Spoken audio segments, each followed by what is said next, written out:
Oh, for those of you who missed that, that was Bob just having a drink. He gets the jitters before we start shooting. So welcome and thank you for joining Woodworking Masterclass. My name's Steve and welcome to my workshop.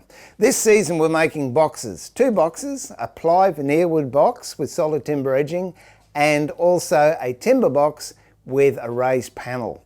Last week, on the last 2 episodes, we've got to the stage where the timber box, the framework's been done, the panel's been inserted, and we have the carcass of the plywood one. Now it's time to put in the bottoms. Now, in order to do this, there are 2 different ways of doing it. And you'll notice with the solid timber one, when we glue it in, it has to be a very good fit. So I hope this one is, yep. So what we'll do, we'll just glue this one up. I don't mind so much if a bit of glue gets on the outside of the box, but I don't really want it dribbling down the inside of the box.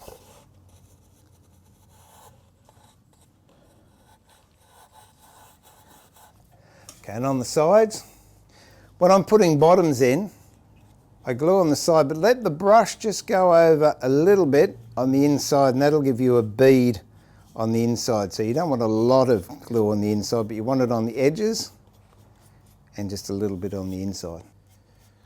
And if you're a Neanderthal, you can use a staple gun. Okay, now everything's all glued up. It's just a simple matter of dropping it in, and then we'll get a rag, just wipe off the excess glue. And what I do, I've got some heavy weights here. These are about 10 kilos each. So I just place that on there and I'll let it dry. With the veneer one, you'll notice the glue up is the same, but the precision on the fit of the bottom doesn't really matter, so it doesn't have to be as tight, and that'll be revealed a little bit later on. So I'll just glue this one up.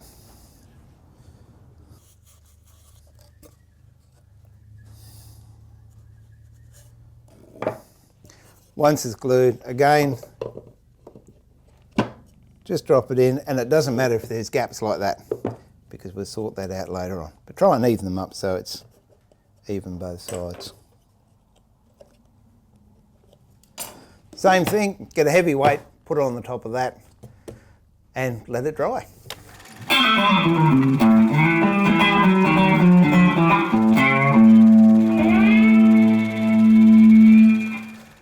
Okay, the veneer one is now dry, and as you can see, it's nice and flat and firm. Now we put the top on. The top, again, you've got to be reasonably precise, but you've got these raggly bits, it doesn't matter. And once more, doesn't matter so much if glue goes on the outside of the box, but try and keep it from going on the inside. There's a dag going down there, but I'll pick that up in a minute.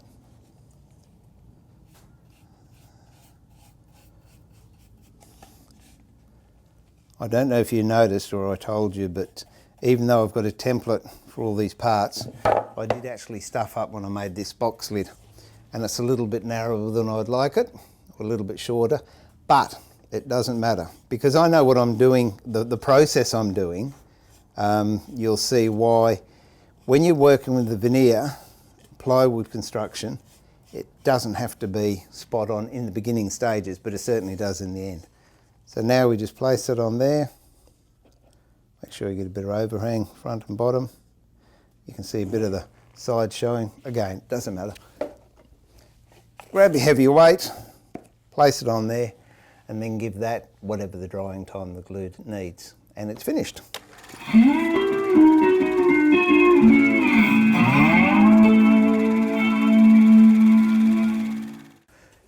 Now here's the timber box that we joined up with the panel, and the bottom is nice and tight now. What we've got to do, because a mitered joint isn't the strongest joint around, even though we glued and put a seal on the miters themselves when we glued them together, that strengthens the joint, but to really make it a good joint, we need to put what they call splines or keys in there. Now a lot of people do that, they make a jig up and put it over their table saw, and then they get 3mm slots in there that they then fill with timber to the right width. To me, and this is something I want to make a feature out of, it looks a bit ugly, so I like using veneers. In this case, what I've chosen is just a New Guinea rosewood veneer, pretty close colour to what I'm using. And I'm going to be staining the box anyway, so it doesn't matter. So I'll just get my cutting mat. When I'm cutting the keys, the idea is I don't want it to go all the way through into the internal of the box. And the way I work it out is, again, it's an eye thing. I want it to go about 3/4 of the way in. So I'll just put a little mark on the top of the box, how far I want it to go in. Pop that in the vise. And if you've got a combination square or a 45-degree square, just put it and draw a line there. So you've actually got a right angle there. Carry that mark over to the face, and then with the right angle side of your square, just mark a line. And if you do that to both sides, then I know how far I need to cut down when I'm cutting my wedges like that. But because I've got a template for this, I've actually got these jigs that I've made up.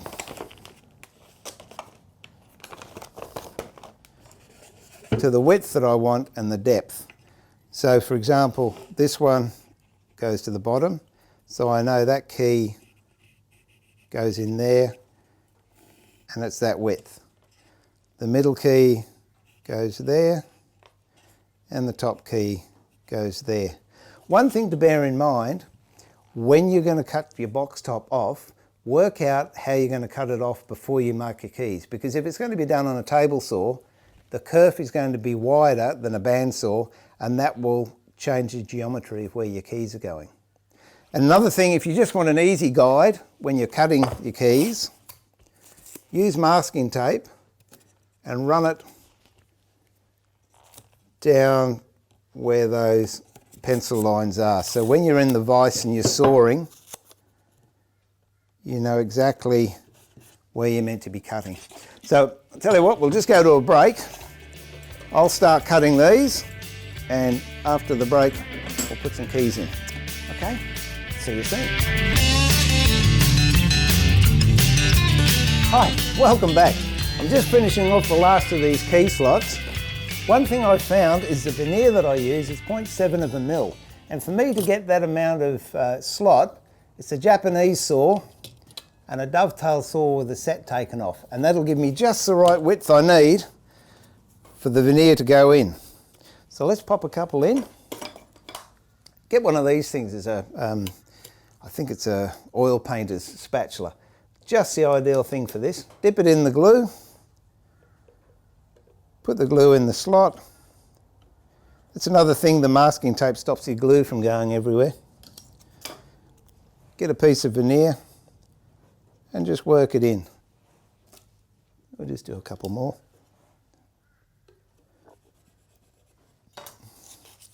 You can cut this veneer, or I can't find the knife, so I'm going to break it. And one more. Whoops. Bob's been very quiet down there. It's had a big day. All right. So basically, that's what you do to get your keys in.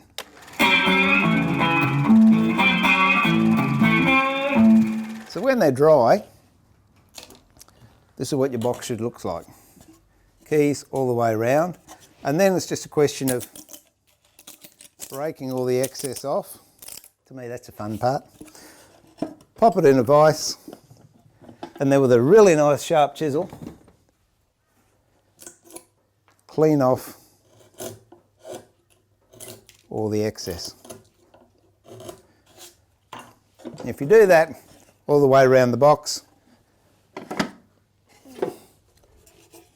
you'll end up with a box like that. And then it's just a simple question of popping it in the vise, sanding block. By the way, with the sanding block, it's a great idea to get a bit of plywood and glue it actually onto the cork. Cut 12mm off, 12mm bit of plywood, then you've got a nice flat surface.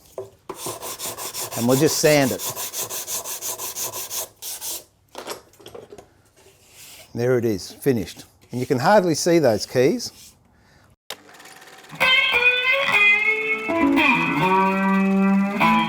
Now we'll go back to the veneered one. Here's the one with the top glued on, but as you can tell, it's a bit raggedy. Now you can plane that flush if you like, or you could maybe do it on the bandsaw. What I prefer to use is the router again, and I use what they call a profile cutter. It's a straight cutter with a bearing on it. So let's just go over to the router, and we'll use this.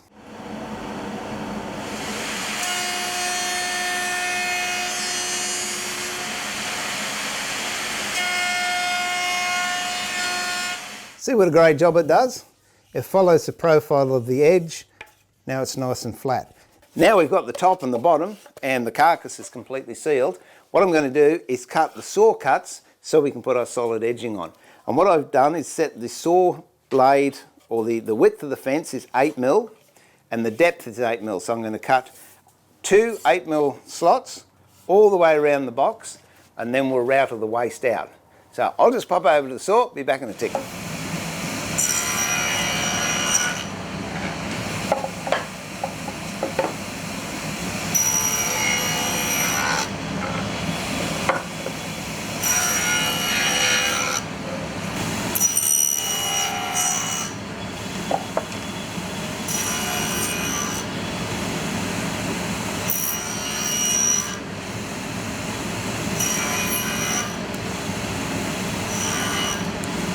And as you can tell, I put some saw cuts around the box.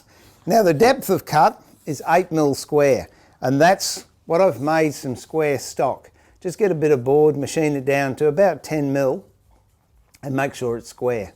And then if you cut 8mm grooves or 8mm slots in your box, these will fit in nicely with a little bit for cleaning up. So the rest of the rebate I'll do on the router, and we'll go over there and do that now.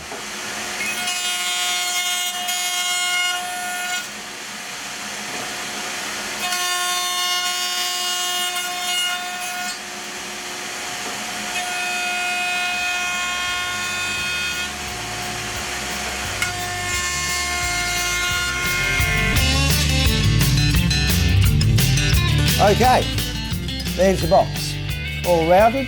And you see those gaps that we had in the bottom and the top? It really doesn't make any difference because it's all going to get cleaned up. So with our sticking for the solid edging, now that'll fit nicely in here, and I'm feeling about 1mm or 1/2 mil, about 1mm overhang on the top and the sides, which we'll clean up with a profile cutter or a block plane later on. Okay, so we've got to cut some miters. Now, there are miter saws. If you've got a good drop saw, you could use that. If you've got a good table saw, you could use that. But if you don't, it's easy. Make a very, very simple miter box. Now, all I've done there is a piece of pine, 2 bits of waste, glued 1 bit in and nailed it, and then you get the thickness of the timber you're using, hold it down, and then push the other bit of timber up and nail that and glue it into place. When it's dry, just take your stick out and, where's my square? For the miter cut, use a 45 and just do a knife line along that side and then cut it with a saw. A knife line along that side, cut it with the saw, and then for your 90-degree cuts, just make a knife mark along there and cut it with a saw. Now it's important whichever saw you use, I used a Japanese saw on this, it's the saw that you're going to use to cut the bits of edging. So this bit I've already cut an angle off to mark it so I get the right angle. Where's my knife gone? Yeah, that one will do. You move the mitre right up to the edge of this corner. And then just with your knife, put a little notch in where that meets the edge. Then if you get your combination square again, line it up the right way with that notch and mark it. In this case I'll mark it with a knife because it gives me a much finer line. And then get your block, make sure you've got the mitres going in the right direction, get your saw. I would cut it just a little bit fat of what you need it, and then we can clean that up later on.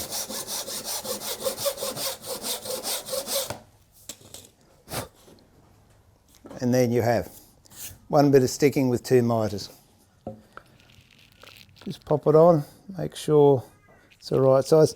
Got a little bit over, so what we can do is use a shooting plane.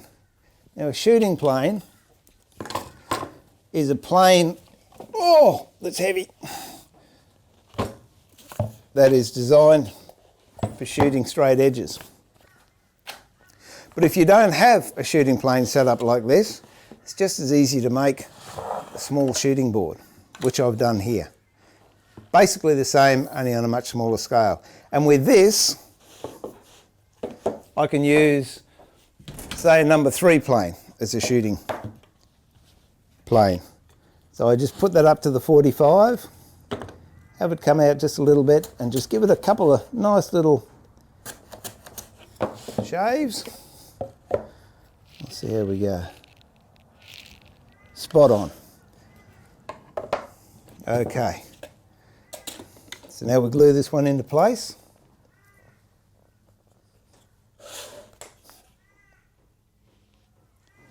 Make sure you get a nice lot of glue in there. And glue. Don't get any glue on the mitres at this stage. You just want the 2 bearing faces, if you like. Pop that in there. And to hold it in place, a bit of masking tape.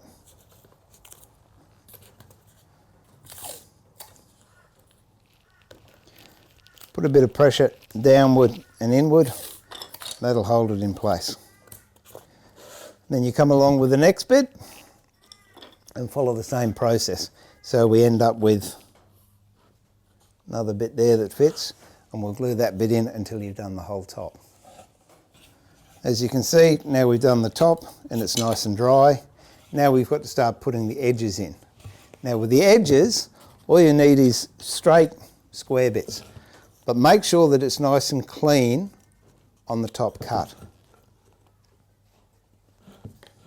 It's got a bit of glue in there, we'll just move that out the way.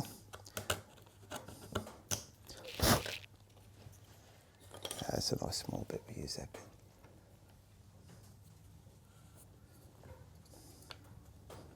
And again, bit of masking tape. Doesn't matter how much it hangs over the bottom. The important thing is that it's in nice and tight. And we'll do that to all 4 sides. And when it's dried, take the tape off. We've now just got to do the fill-in pieces.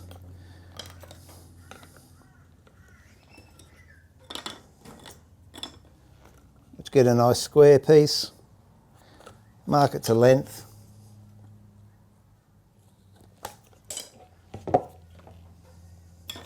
Go over to your block, just move that out the way so you can see.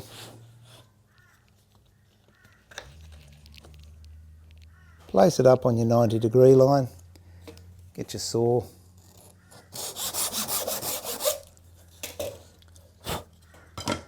Cut it, and again, glue that into place.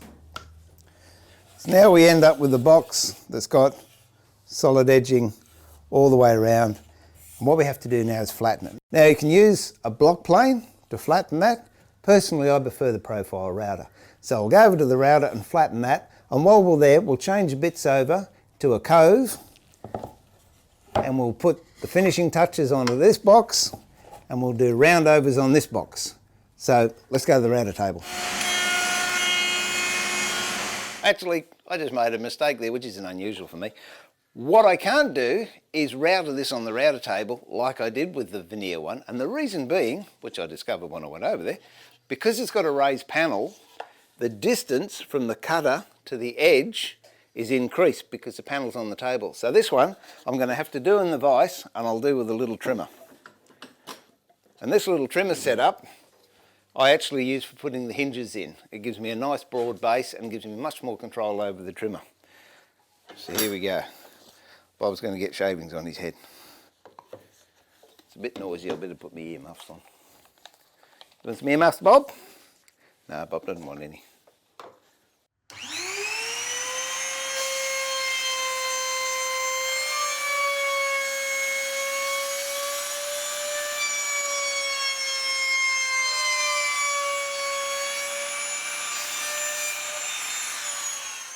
And there you have it. 2 boxes made totally different ways, but roughly coming up with the same dimensions. Next week, we'll be cutting the lids off, and I'll show you a couple of ways of doing that. But for now, it's time for me, Steve, to say, time to pull the shed door down for another week. And remember to keep it sharp, but more importantly, keep it safe.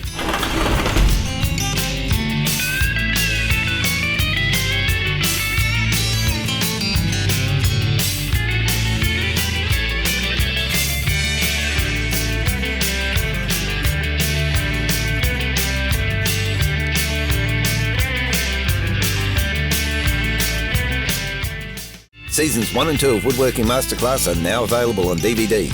Call 31 Digital on 07 30 10 7331 or head over to the Woodworking Masterclass Facebook page to order. Grab a copy of Woodworking Masterclass on DVD and remember to keep it sharp, but more importantly, keep it safe and enjoy your woodwork. G'day, I'm Steve and Bob, Woodworking Masterclass, and we look forward to having your company in the shed on the next episode, where we're moving along with the boxes by cutting the lids off. Does it smell good, mate?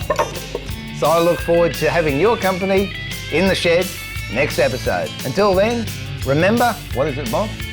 He doesn't care. But keep it sharp, but more importantly, keep it safe. Go on, Bob, wag your tail if that's true. Oh, it's such a hard life.